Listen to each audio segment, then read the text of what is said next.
É uma alegria grande, sempre renovada, eu poder me sentar aqui diante dessa câmera e ter certeza de que não estamos apenas o Edivaldo e eu e a máquina, mas muito mais gente. Você, e quando eu digo você, eu estou falando de todo indivíduo, toda pessoa a quem essa imagem, esse som estão chegando nesta hora, em quaisquer que sejam as circunstâncias. E de fato a gente está aqui não é por nenhuma razão, eu não tenho nenhuma necessidade de ficar com a cara exposta num monitor de televisão. Meu coração não se alimenta dessas vanidades. De fato, a única razão pela qual a gente está aqui é no desejo de estabelecer um contato, de que alguma coisa dita, falada, chegue, caia, seja útil ao coração, levante a fé, acenda a consciência, abra o entendimento, tire aquele véu, aquela cegueira da compreensão, venha desentupir o cara que está todo bloqueado, fechado, amarrado. Se a gente pudesse ver as imagens espirituais que correspondem aos nossos estados no espírito, na mente, na alma, provavelmente a gente levasse um susto. É porque a gente só se assusta com ferida que dá no corpo.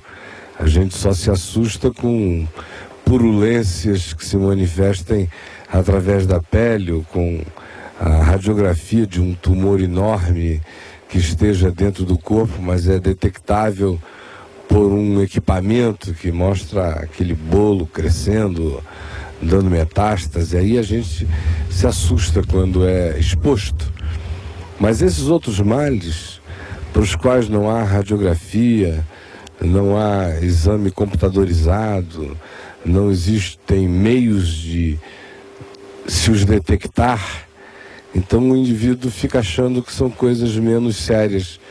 Mas se ele pudesse ter uma radiografia da sua mente, da sua alma, do seu espírito, conturbados, agitados, ou às vezes uma alma que agregou a si um monte de complexidades, vai andando pela vida assim como se fosse uma árvore de Natal apocalíptica, sabe? Deixando aquele monte de fios,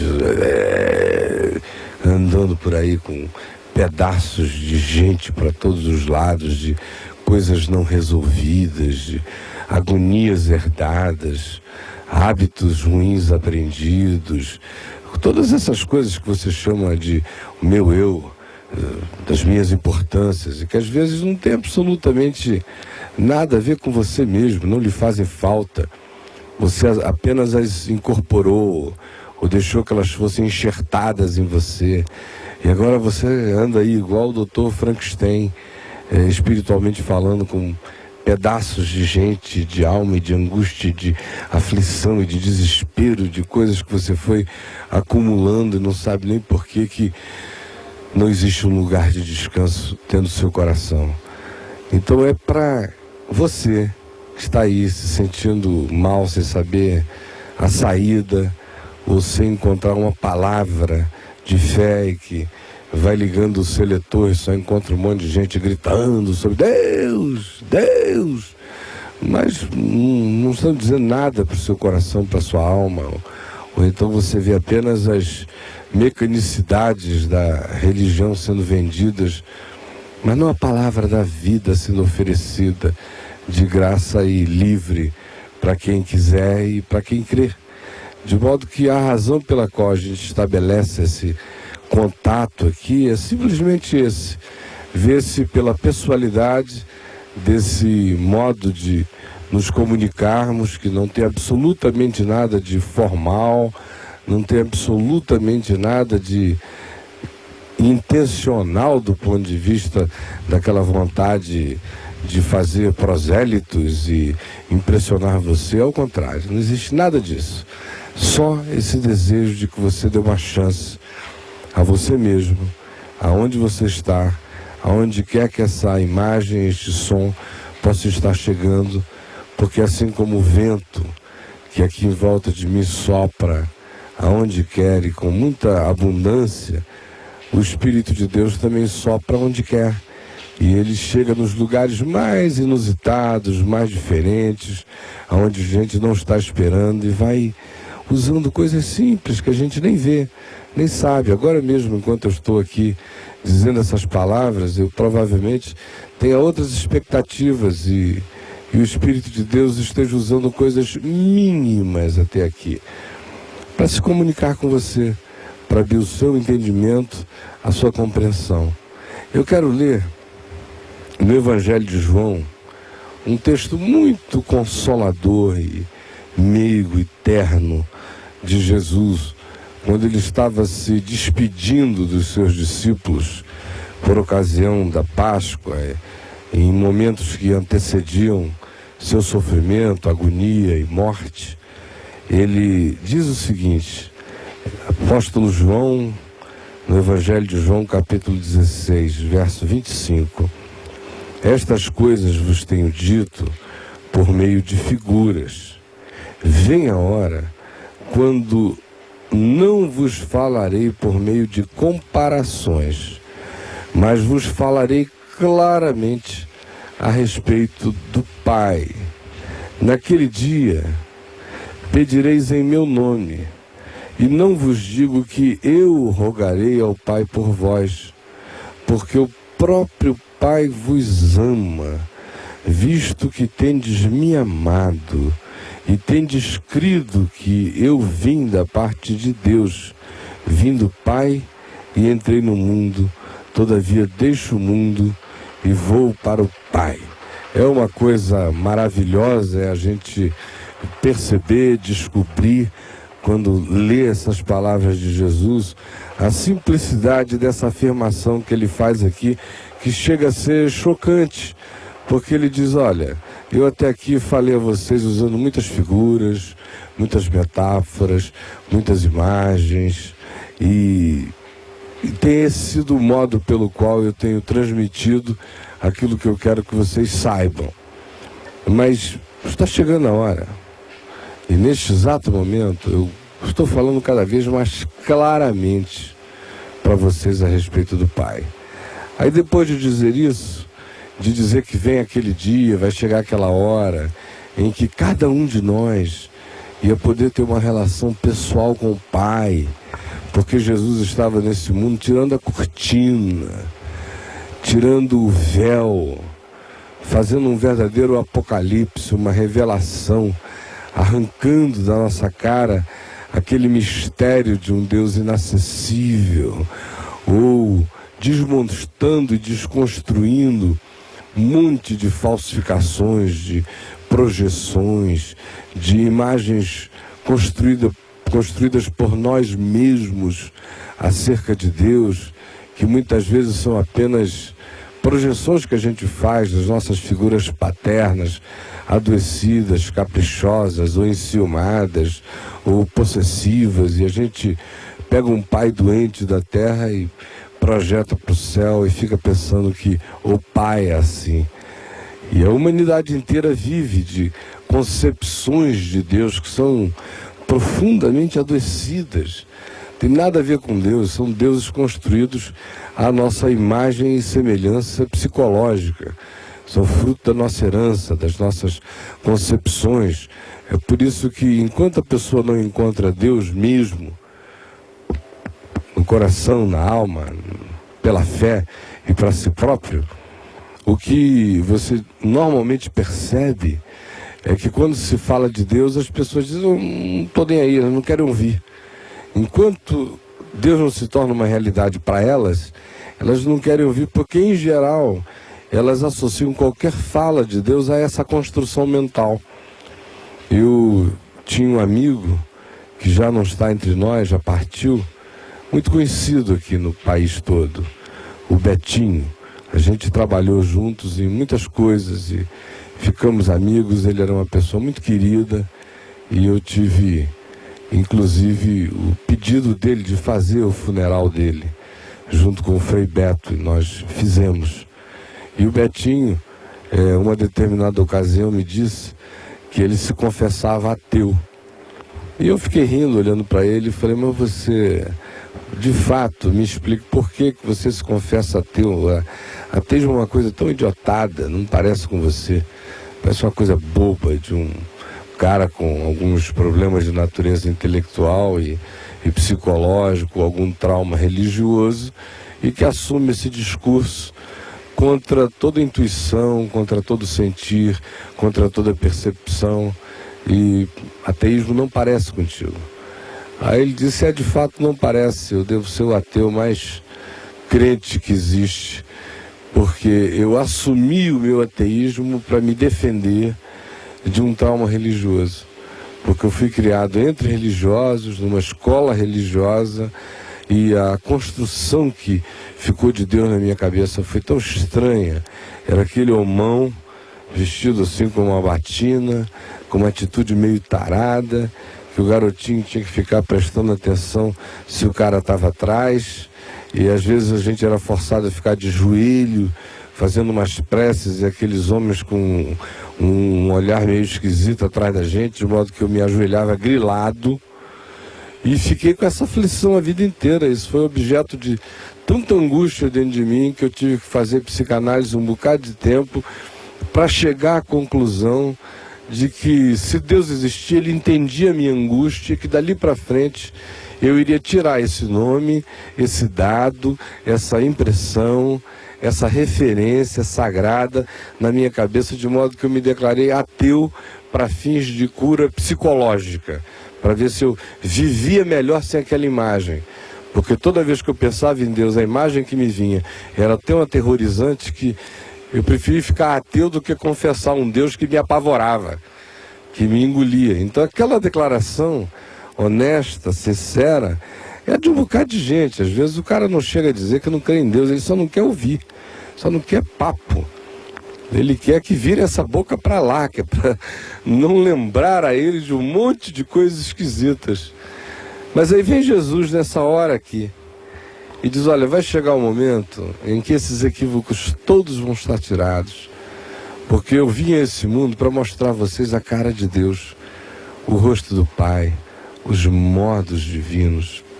Eu vim a este mundo para que as pessoas possam aprender o modo de Deus, porque aquele que me vê, vê o Pai, e eu estou aqui para ensinar o jeitão de Deus, o modo como Ele inclui, como Ele agasalha, como Ele acarinha, como Ele é misericordioso, como Ele faz nascer o sol sobre maus e bons, vir chuvas sobre justos e injustos, como Ele não julga segundo a aparência, como Ele não se impressiona com as fachadas da religião, assim como Ele também não se impressiona com os tapumes daqueles cujas vidas são consideradas objeto para ser escondido, como os publicanos, os pecadores e os párias dessa vida.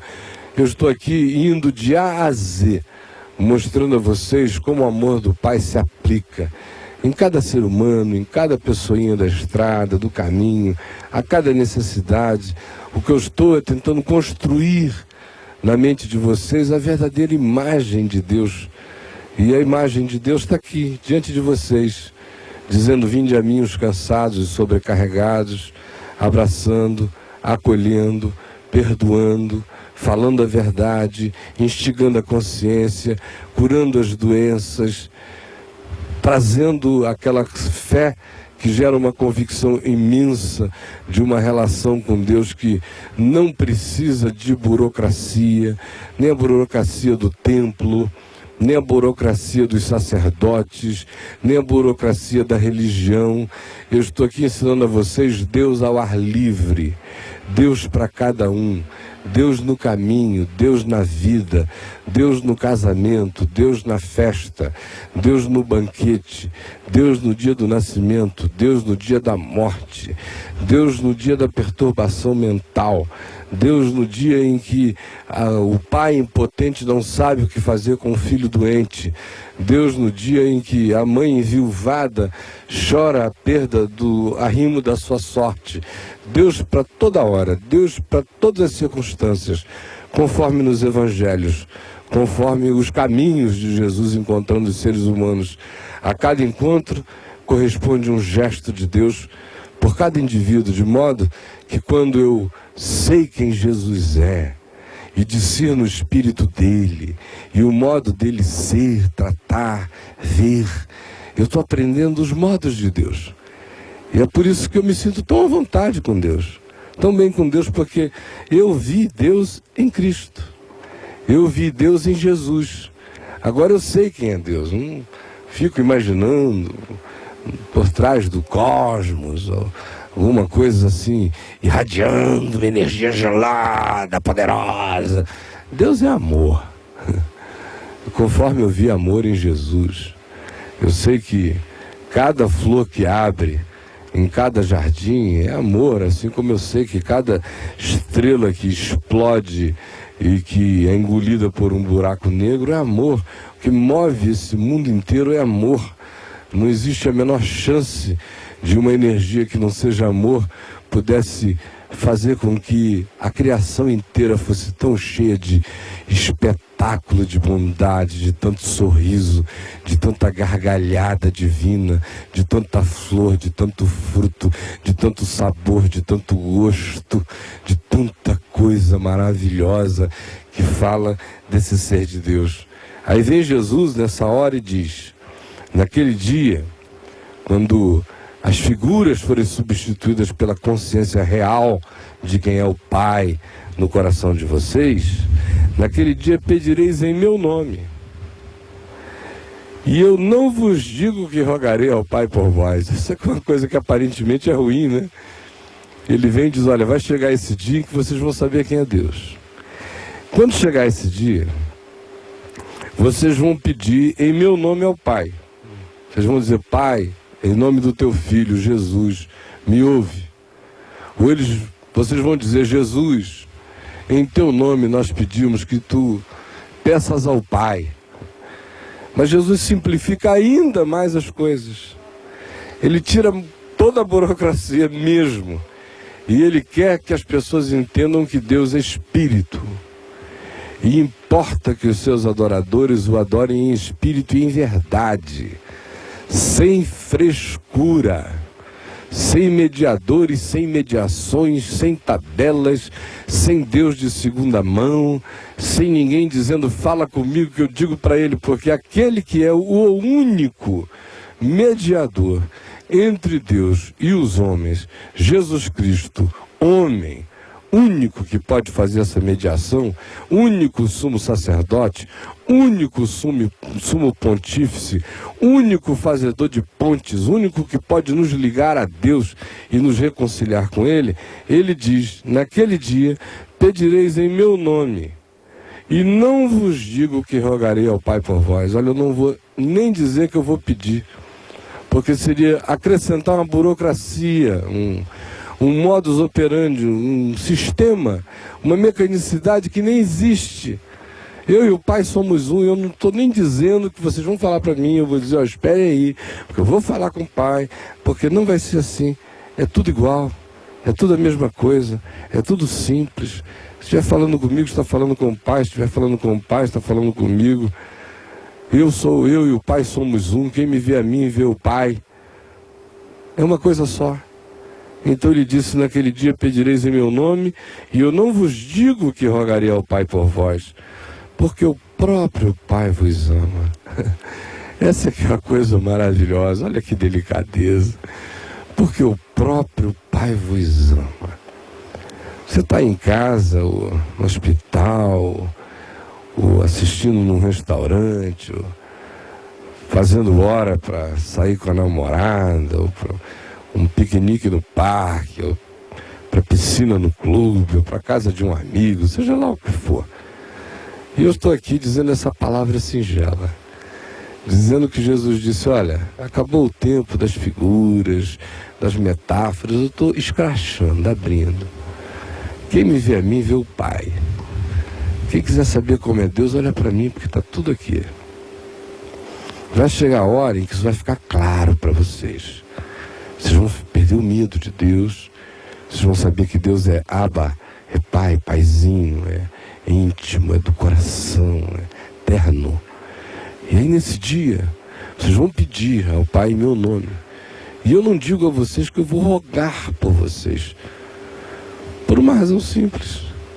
Porque o próprio Pai vos ama. E Ele dá razão desse amor, dessa intimidade, desse carinho que a gente pode ter de Deus e dessa relação íntima que a gente pode ter com Ele no coração, nós mesmos, sem intermediação de homem nenhum. Porque o próprio Pai vos ama, visto que tendes me amado. O Pai vos ama porque vocês me amam. Quem me ama, ama Deus. E tendes crido que eu vim da parte de Deus. Então vocês reconheceram que Deus me enviou, vocês enxergaram Deus em mim. O Emanuel, que eu sou, Deus conosco, Deus convosco, foi discernido. Pedro já tinha dito, tu és o Cristo, o Filho do Deus vivo. Eles inúmeras vezes já tinham discernido Deus em Cristo. Sabiam que Jesus estava para além de todos os profetas, que o mistério que o habitava era a divindade. E aí Jesus disse, olha, o Pai ama vocês, porque vocês me amam. E Ele vê o modo como vocês me amam. E viu o modo como vocês me reconheceram, me discerniram. Porque me discernir significa discernir a Ele. De modo que eu não vou nem rogar por vocês. Podem falar. Porque o Pai ama vocês. Não é uma coisa maravilhosa você poder andar por essa vida livre, sem pensar que as coisas relacionadas a Deus precisam ser trianguladas com quem quer que seja, precisam fazer uma voltinha em alguma esquina religiosa, precisam de algum sacerdote, ou algum pastor, ou de alguma água benta, ou de algum óleo santo, ou de alguma campanha venturosa, ou de alguma novena, ou de algum sistema de meses de oração para no final o cara obter um resultado, uma espécie de baú da felicidade espiritual, onde o cara paga alguns carnês para ter direito a um sorteio divino que ele não sabe bem nem o que é, mas o pessoal que bota a grana no bolso sabe exatamente e usa isso direitinho. Jesus está dizendo que você está livre dessa porcaria toda. Que Deus é para você, para sua casa, para o seu coração, para o seu íntimo, para a sua mente. Você pode orar à vontade, conversar com Ele, não precisa aprender reza nenhuma, não precisa decorar nada, basta falar. É um caso de amor. É como quem dá uma cantada numa menina. E com sinceridade, é claro, sem ser aquele 171 que fica inventando que não é verdade. É como quem confessa amor, é como quem fala de paixão. Oração é isso. É falar do coração, é ser sincero. Não precisa ter forma nenhuma, não precisa ter um meio e um modo de começar, nem de terminar, nem de desenvolver. Basta abrir o coração, porque Deus diz que você é um flagrante. Sua vida inteira está aberta. Você não precisa contar para Deus quem você é. Você é na presença de Deus, Ele sabe. Por isso a oração é apenas a expressão sincera da sua autopercepção, de como você se percebe, se enxerga. E você fala, às vezes você fala certo a seu respeito. Outras vezes você fala de modo auto-enganado, mas não tem problema. Porque o Espírito Santo intercede por você sobremaneira com gemidos inexprimíveis. E Ele que sonda a Deus é o mesmo que sonda o seu coração, de modo que Ele faz com que o seu equívoco acabe dando lugar a uma percepção que vai voltar para você como verdade. E você não vai ficar orando no equívoco para o resto da vida. Basta você ter essa consciência de que com Deus não é essa fórmula religiosa, não basta começar, ó Deus, em nome de Jesus, e fazer aquela oraçãozinha estereotipada, mecânica, nojentamente mecânica, e terminar lá no fim, em nome de Jesus. Isso aí é bobagem. Deus quer o seu coração, os seus ais, seus gemidos, seus risos, seus sorrisos, sua vontade, sua expressão de verdade, sinceridade, seus temores, suas esperanças, sua fé, depositados diante dele, sabendo que ele é como Jesus. E se você souber que ele é como Jesus, e você ama Jesus, fica tranquilo, porque o próprio Pai te ama, e ele vai cuidar de você. Agora, para você saber como é Jesus, você vai ter que começar a ler o Evangelho, você entendeu? Ler o Evangelho. Pega aqui Mateus, vai lendo, vai observando o modo como ele trata as pessoas, vai vendo como tudo é diferente do que nos ensinaram. Aí quando você aprender como é Jesus com a vida, pode olhar para cima e dizer: agora eu sei como é o Pai, porque Jesus disse: eu e o Pai somos um. E aí, meu amigo, corra para o abraço, porque essa é a boa nova, esse é o Evangelho. Isso foi o que Jesus veio ensinar, foi essa liberdade. Ele veio tirar o espírito de escravidão que fazia a gente olhar para cima, para um Deus carrasco, e veio colocar em nós o espírito de adoção, que nos faz olhar para cima e chamar Deus de paizinho, de pai, com toda liberdade, com toda intimidade. E eu estou aqui pedindo ao Espírito Santo que tenha apanhado cada palavra que eu disse, palavra boa, palavra de vida, cada semente de verdade, e semeado no seu coração, para esse negócio crescer, e dar muito fruto dentro de você, e você se transformar num ser humano adulto na sua consciência, não mais como um menino controlado pelos marionetadores da religião, que conduzem você para cá, para lá. Agora não é mais assim, agora é assim. Aí vai ficar você igual um bobo, igual um escoteiro mirim levado por um líder do grupo mal intencionado. Para com isso, você cresceu. Agora está na hora de andar com as próprias pernas, de ter sua própria consciência. Jesus disse que o tempo das figuras e das metáforas passou, agora está tudo claro. Só não está claro para quem não quer, ou só não está claro para quem se manteve sob a catividade, o domínio, a dependência desses que se auto-intitulam representantes de Deus na terra e são apenas aqueles que exploram a sua boa-fé, a sua credulidade em nome de Deus. Chega! Você só continua se quiser, e aí não reclama mais. Porque se você for ler o Evangelho, você vai descobrir que o que eu estou dizendo aqui é verdade. Acabou essa historinha. Agora está tudo aberto e claro. Quem quiser conhecer o Pai é só olhar para Jesus. Jesus revela o Pai. E o Pai revelado em Jesus é amor, misericórdia e graça. E Ele está dizendo: ó, não precisa mais ter medo, porque o Pai ama vocês. Podem falar à vontade. Vivam como filhos. Se comportem com essa alegria. Vivam com essa esperança. Isso faz toda a diferença. Isso pode começar a fazer toda a diferença para você, se você começar a orar assim. Eu vou parar por aqui e eu queria convidar você para aparecer lá no La Salle, nas nossas reuniões, aonde quer que o endereço esteja mostrando, e também para visitar o site www.caiofabio.com. Apareça para ouvir a palavra. Não é porque lá, só se você for lá, é que alguma coisa acontece, não. Está acontecendo aí com você. Apareça lá apenas porque é bom a beça. Vai ser uma maravilha para você, para todos nós. Deus abençoe você e até a próxima. Tchau.